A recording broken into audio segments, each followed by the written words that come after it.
Alright, so in this video we're going to take you through the installation process and making the final connections in your component speakers. Alright, so in this first step, take your tweeter harness, connect it to the tweeter wiring up on the dashboard.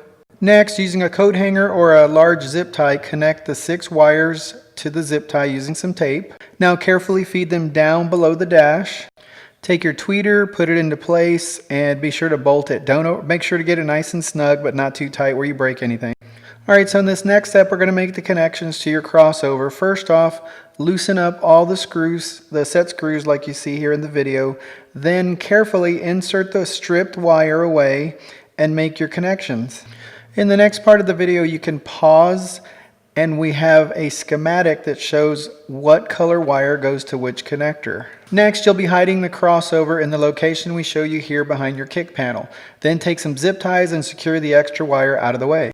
In this next section, we're going to be assembling our front door speakers. First off, using a pair of pliers, break off the extra tabs. Then line up the tacotunes.com logo with the top hole you see here and the adapter. Included in the large bag of screws are some short black screws. Take those short black screws and attach the speaker to the adapter. Make sure it's really snug, but be careful not to break anything. Next, take the speaker harness, feed it through the top hole.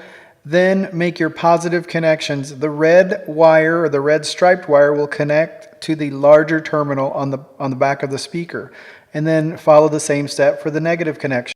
Using the stock speaker screws you removed earlier, attach your new speaker to your vehicle. Tighten it up using a 10mm socket. Then make your final speaker connection. Be sure to test everything before you reinstall your door panels.